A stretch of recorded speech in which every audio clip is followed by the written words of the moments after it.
Our living conditions have been massively changed. After I used to get a kilogram of meat for 80 or 100 Egyptian pounds, I get it for more than 200 Egyptian pounds. I wake up in the morning restless and confused about what to do. 1 kilogram of onion has reached 10 Egyptian pounds.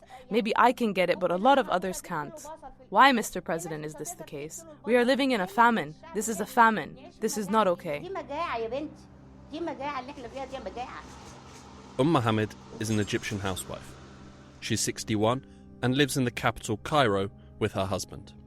Like many across the country, Mohammed has watched helplessly as the country's economy has continued to deteriorate and felt the growing pressure put on her and her family and many other families like hers. The economic problems in Egypt have become so severe that the International Monetary Fund, or IMF, have stepped in to help, again. But nothing in life is free, including $3 billion IMF loans. As part of the deal, the IMF wants Egypt to implement a raft of reforms. These reforms will not be easy. The proposed structural reforms will take time to implement and deliver the intended results of reducing vulnerabilities to shocks and bringing about a stronger growth outlook. We look forward to supporting the authorities' efforts in delivering their reform priorities in the near term and over the 46-month program duration. Ivana Vladkova-Holler, Assistant Director and Mission Chief for Egypt at the IMF, set out these terms at a press conference on January 10th. This week, we tackle the unfolding economic crisis in Egypt.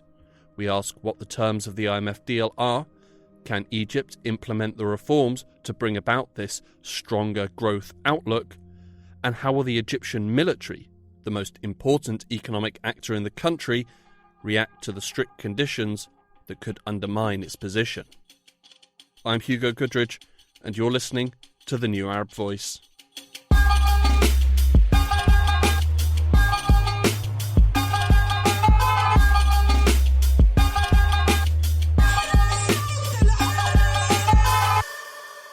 Of course, many countries in the world, even developed countries in the Western world, are experiencing this cost of living crisis.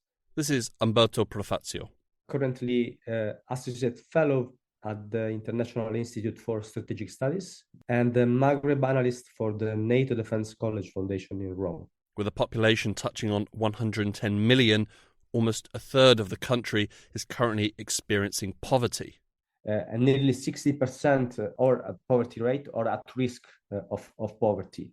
I was also struck by the figure that 2 out of 3 people are now currently on government subsidized food. This problem has been created by the external shocks, of course, and the loss of revenues from the tourist sector, which is particularly important for the economy of Egypt, is also to take into account. By October 2022, food prices had risen by 37% from the previous year and have continued their upward trajectory since. Earlier in the year, the much-needed foreign currency reserves held by Egyptian banks fell from 37 billion to 35.5 billion.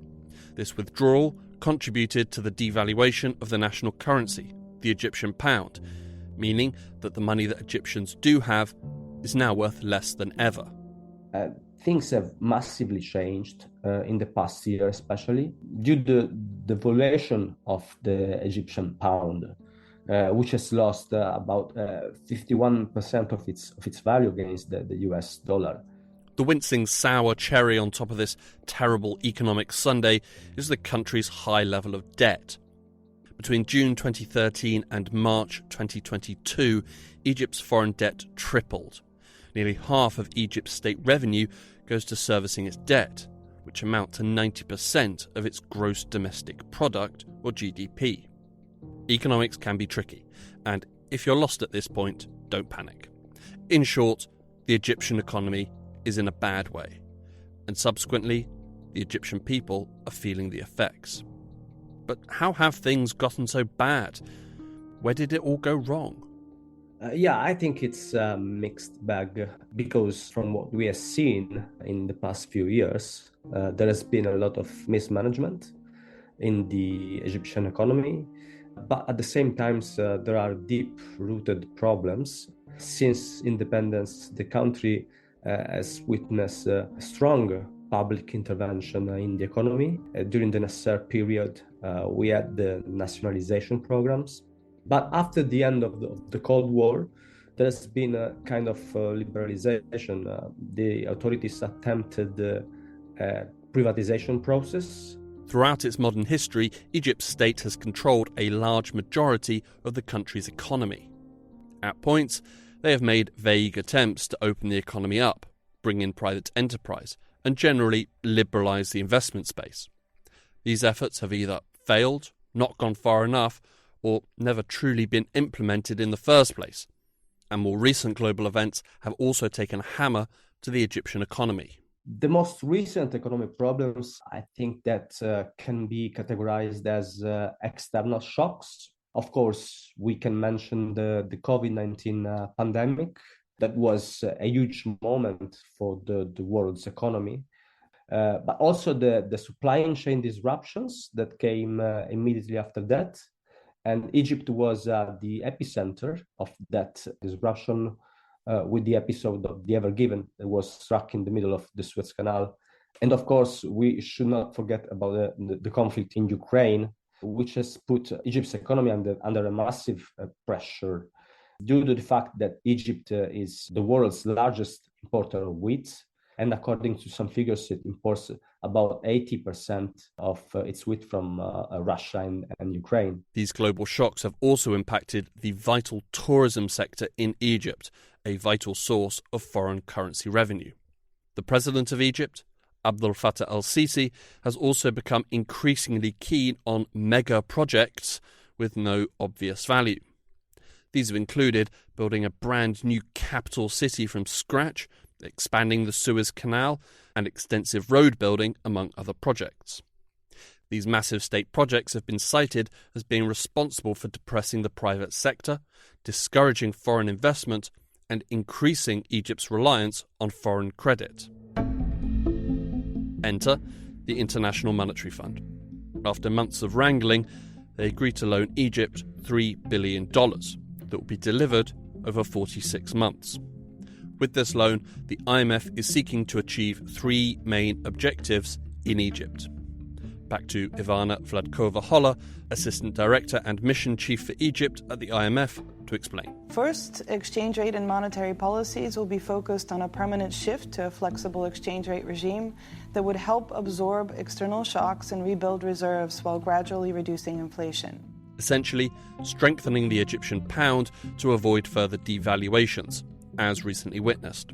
Second, continued fiscal discipline and fiscal structural policies aim to maintain market confidence and ensure the downward trajectory of the debt-to-GDP ratio while strengthening the budgetary process, increasing transparency, and improving the budget composition so as to allow for an expansion in social spending. In short, spending money sensibly and knowing what you're spending the money on and keeping an accurate record of what's been spent and where.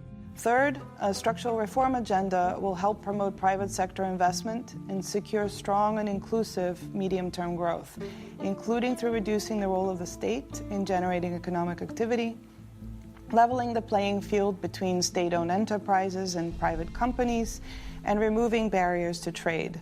This final objective is the key. This is the objective that the IMF needs to work for Egypt to have any real chance of fiscal stability. It lies in the last part, state-owned enterprises. While they're not saying it out loud here, by state-owned, what they mean is military-owned.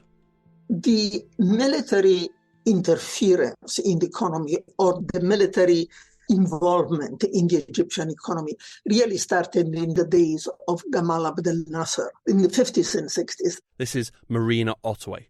Marina is a Middle East Fellow at the Woodrow Wilson Center and a long-time analyst of political transformations in the Middle East. But then it escalated greatly after Sisi came to power. So it's a long story that had a very new development. That is, the military really really becoming the backbone of the Egyptian economy. While we can point to the moment when the Egyptian military became involved in the economy, around the same time as Nasser was in power, between 1956 and 1970, judging the extent of their involvement is a far more difficult task. The quote-unquote official government line claims that around 5 or 6% of the Egyptian economy is run by military-owned companies. Other studies, produced externally, have suggested that the military share in the economy is as high as 80%. The true figure is very unlikely to be 5%. It's also unlikely that it runs to 80%. But it is high. Too high for many. A World Bank report at the end of 2020 said that the military accounted for a considerable proportion of all state-owned enterprises. There are many different ways in which the military is involved in the economy. There are some where the military is directly involved. That the military runs butcher shops. It manufactures pasta. It runs service stations, gas stations. You can add to that list with tobacco, cars and car parts, shops, media and entertainment, hotels, clubs, resorts, rest houses, parks, sports facilities, cinemas and theatres, supermarkets, semiconductors and transportation system equipment, and technology hardware and equipment. Then there are the big aspects of the Egyptian economy where the military is involved. And for example, the military under Sisi are the main contractors on all the big projects that the country is carrying out. Projects like the construction of a new capital city. It's worth pointing out that the Egyptian military aren't bumbling around a construction site, tripping over toolboxes and dropping iron girders. They appear to have a sense of what they're doing. It's also worth pointing out that they do not undertake all the work themselves. They will contract out some of the work to the private sector. The important point is that they are in control, and they get to decide who gets the contracts. So they may well be competent, but are they actually any good? On the big projects, it's difficult to answer the question of how good they are, because there is nothing to compare it to, because they have all of that sector in hand. For example, one of the white elephant projects, in my considerate opinion, that Sisi started is the building of a new capital.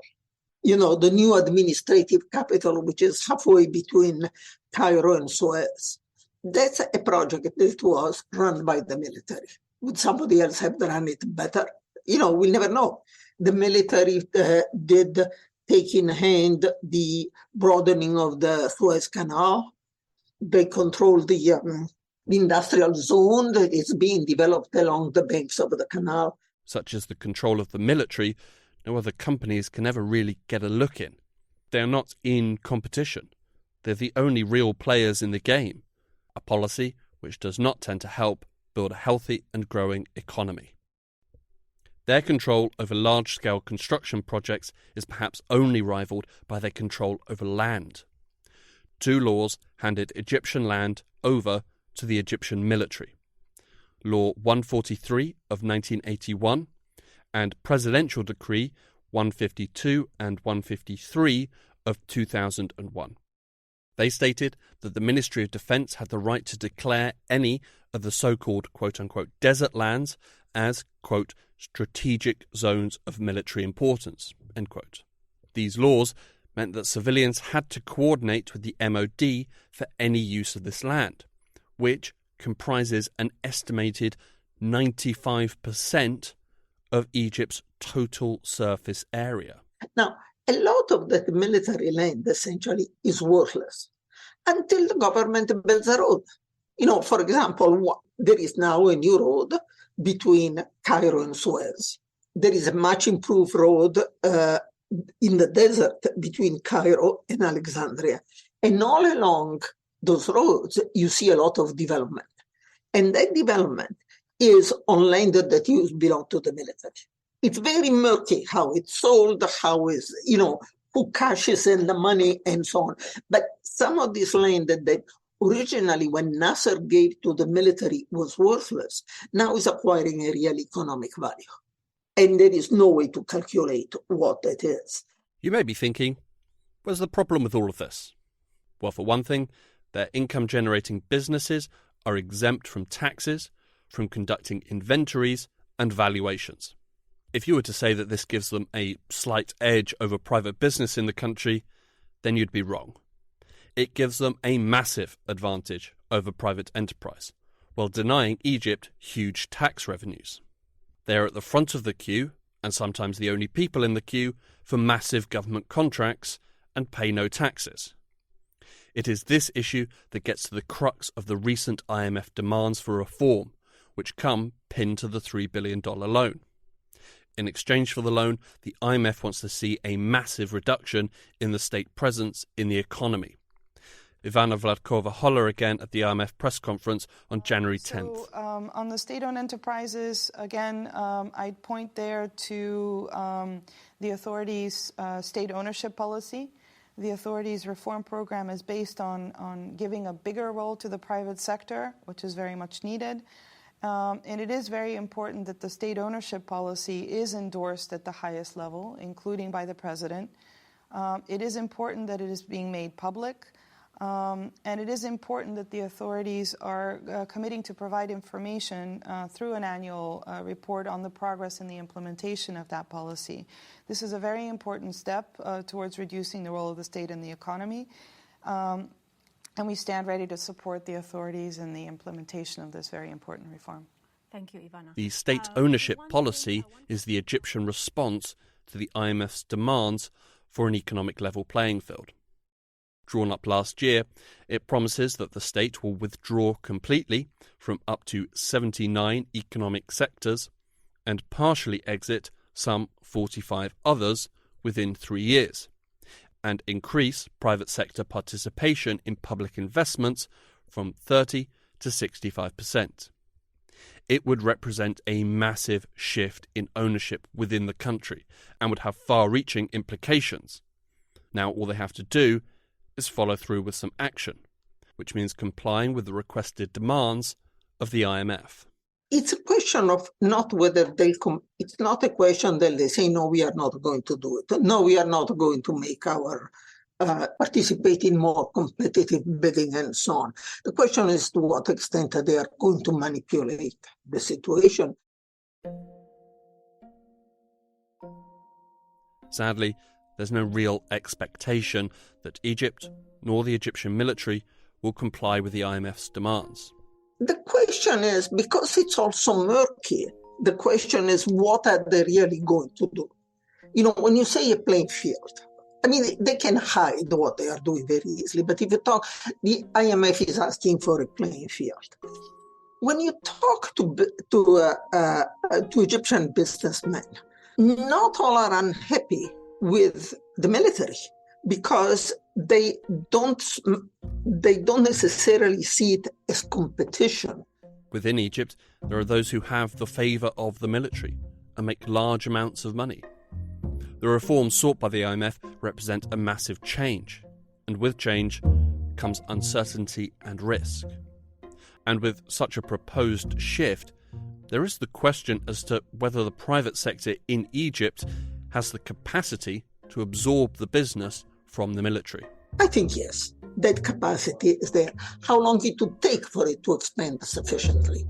How long it would take for the government to create a regulatory environment that allows businesses to expand more easily without being totally bogged down in red tape and permits and so on that takes months and months and months. And the reason why I'm somewhat skeptical about this statement by Sisi that he is going to get, out of the sector. I mean, Sadat started talking about that. Mubarak started talking about that. It's not the first time that Sisi himself talks about that. But in the end, you have, a little bit here. The government is selling some of the state-owned companies. Unfortunately, the ones it puts on the market are the ones that are losing money. And then it's difficult to find buyers for them But again, I certainly don't expect by any stretch of imagination a wholesale divestment by the government of the state-owned companies. If the military decides not to cooperate with the reforms, then there is the risk that growth will continue to evade the country and another IMF loan will be needed further down the line. A very real prospect. This $3 billion loan will be the country's fourth IMF loan since 2016. Maybe President Sisi could put his foot down, tell the military to change. In recent years, he has become the sole ruler of the country, eliminating, sometimes brutally, any opposition. Sisi is totally dependent on the military. The military puts Sisi in power. And the military gets disenchanted with Sisi, they are going to overstep. Sisi cannot be in power, and that also goes to the, all your question about can Sisi impose on the military the observing the IMF requirement and so on. The military has power over Sisi rather than Sisi having power over the military. They are going to put somebody else in his place, and he cannot resist. If Sisi can't get his own military to comply, then will the IMF be able to turn the screws? And it's also to what extent the IMF is willing to keep their feet to the fire. When the IMF reaches these agreements with the country, right, the degree of compliance is never 100%. It's usually more, maybe 40%, 50%. And then the IMF has to decide at which point is they are going to move on cautiously and give them the benefit of the doubt and go on to the next tranche. And, things are never black and white in the agreements with the IMF. But I don't think there has ever been an IMF agreement that was respected 100% by the country with which it was reached. And so even in this case, it's going to be how smart are they going to be in manipulating the situation to satisfy the IMF without losing their control and so on and so forth. And I don't know. All I can say is that the military is pretty smart. The Egyptian military is pretty smart. They have been in business for a long time. At its core, Egypt's economy is lopsided. The reforms called for by the IMF, combined with the recent loan, will not serve as a financial panacea. But if adopted, it can certainly be the first step to growth. President Sisi will have to give up on his dreams of securing foreign investment while also retaining control of state assets. And the military will have to act against their own personal interests and start to act in the interests of the population. Some have suggested that the country is too big to fail, that help will always be provided by the likes of the Gulf. But this sort of thinking will not help the 30 million people in the country that live on less than $2 a day, nor the other 30 million people that are following shortly behind them. If the Egyptian military won't change, the government can't make them change, and the IMF will look the other way, could Egypt replay the events of 2011, when millions took to the streets, demanded change, and successfully brought down a dictator? Marina Ottaway. One thing that we know is you cannot predict when an uprising is going to take place or widespread social unrest is going to erupt. What we know is that the conditions out of which another uprising could grow do exist in Egypt. But let me also point out that those conditions existed long before 2011, and nothing ever happened. Final words to Umberto Profazio. There are no signs at the moment that there is pressure on the streets. But if there is no immediate relief for the population, of course, this could create troubles ahead. But I don't see right now any particular political party or kind of a figure that could lead the protests in Egypt. The crackdown of the past few years has completely eliminated any kind of opposition. And this is why they can still get away with it. in terms of economic reforms, political concessions, and the cost of living crisis. But things can reach a boiling point, especially if in the next few months things don't improve for ordinary Egyptians in their day-to-day life.